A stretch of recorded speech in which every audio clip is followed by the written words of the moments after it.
بسم اللہ الرحمن الرحیم۔ حضرت سیدنا ابو بکر صدیق رضی اللہ تعالیٰ عنہ کی شجاعت، صداقت و شرافت کے پیکر، عظمت و جلالت کے مینار، شجاعت و جرأت کے علم بردار، خلیفہ اول امیر المؤمنین حضرت سیدنا ابو بکر صدیق رضی اللہ تعالیٰ عنہ کی ذات مبارکہ، جہاں بے پناہ خوبیوں اور عمدہ اوصاف سے مزین ہے، وہیں آپ رضی اللہ تعالیٰ عنہ میں ہمت، شجاعت، جرأت اور بلند حوصلے کی صفت کامل طور پر موجود ہے۔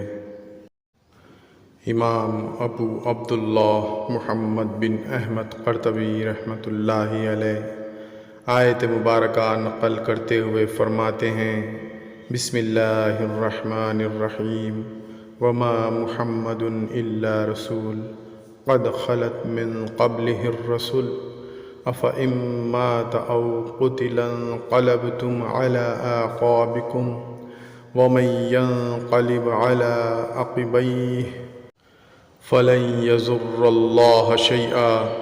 اور محمد صلی اللہ علیہ وسلم تو ایک رسول ہیں، ان سے پہلے اور رسول ہو چکے، تو کیا اگر وہ انتقال فرمائیں یا شہید ہوں تو تم الٹے پاؤں پھر جاؤ گے، اور جو الٹے پاؤں پھرے گا اللہ کا کچھ نقصان نہ کرے گا۔ یہ آیت کریمہ حضرت ابو بکر صدیق رضی اللہ تعالیٰ عنہ کی جرأت و شجاعت پر بڑی دلیل ہے، کیونکہ جرأت اور شجاعت کی تعریف یہ ہے کہ مصائب درپیش ہونے کے وقت دل مضبوط و مستحکم رہے، اور رسول اللہ صلی اللہ علیہ وسلم کی رحلت سے بڑھ کر کوئی مصیبت نہیں۔ بڑے بہادر صحابہ بھی اس موقع پر اپنے آپ کو سنبھال نہ پائے۔ حضرت سیدنا عمر فاروق رضی اللہ تعالیٰ عنہ نے کہا، حضور کی وفات نہیں ہوئی۔ حضرت سیدنا عثمان رضی اللہ تعالیٰ عنہ کی زبان گویا بند ہو گئی۔ حضرت سیدنا مولا علی رضی اللہ تعالیٰ عنہ گھر میں بند ہو کر بیٹھ گئے اور معاملہ بڑا دشوار ہو گیا۔ آخر کار حضرت ابو بکر صدیق رضی اللہ تعالیٰ عنہ نے اس آیت مبارکہ کو پڑھ کر معاملے کو کھول دیا۔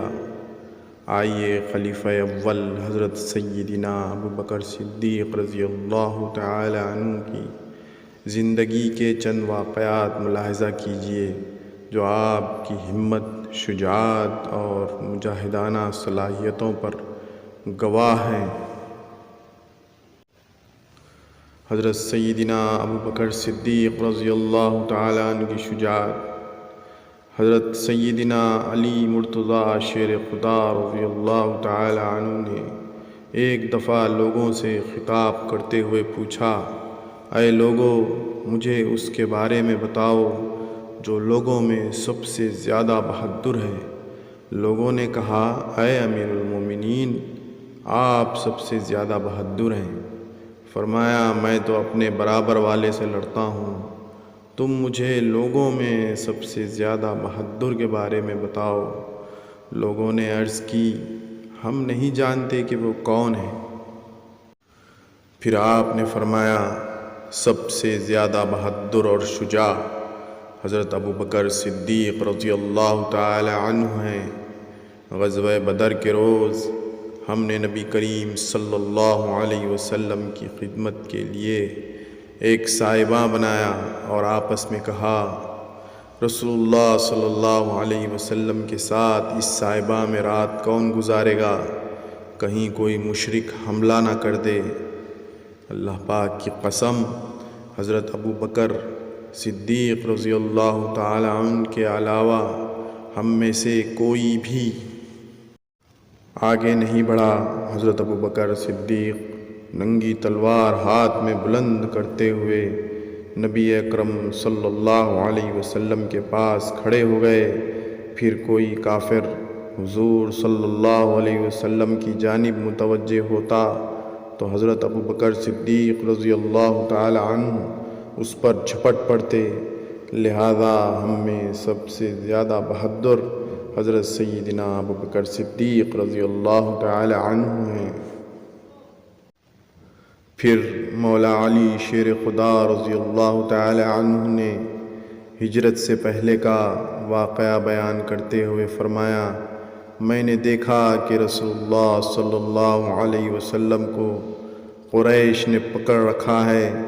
ایک ناہنجار شخص پیارے آقا صلی اللہ علیہ وسلم کو دھکے دیتا تو دوسرا زور سے جھنجھوڑتا اور ساتھ ساتھ نازیبا الفاظ کہتے جاتے، تم وہی ہو جس نے بہت خداؤں کا ایک خدا کر دیا ہے، اللہ پاک کی قسم۔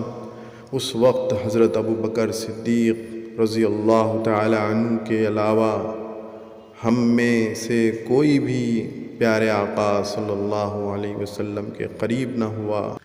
حضرت ابو بکر صدیق رضی اللہ تعالی عنہ ایک کو مارتے، دوسرے کو دھکا دیتے، تیسرے کو جھنجھوڑتے اور یہ کہتے جاتے، تم برباد ہو جاؤ۔ کیا تم ایک شخص کو اس لیے قتل کر رہے ہو کہ وہ کہتے ہیں میرا رب اللہ تعالی ہے؟ غزوہ احد میں جب لوگ دوران جنگ حضور اکرم صلی اللہ علیہ وسلم کے پاس سے ادھر ادھر منتشر ہو گئے تھے تو رسول اللہ صلی اللہ علیہ وسلم کی حفاظت کی غرض سے سب سے پہلے نبی اکرم صلی اللہ علیہ وسلم کے پاس پہنچنے والے حضرت ابو بکر صدیق رضی اللہ تعالی عنہ تھے۔ فتح مکے کے موقع پر رسول اللہ صلی اللہ علیہ وسلم ایک جگہ تشریف فرما تھے اور حضرت ابو بکر صدیق رضی اللہ تعالی عنہ حفاظت کی غرض سے تلوار ہاتھ میں لیے سرانے کھڑے تھے۔ اسی طرح کی مزید معلوماتی ویڈیوز دیکھنے کے لیے میرے چینل راہ اسلام کو لائک اور سبسکرائب کریں۔ اللہ حافظ۔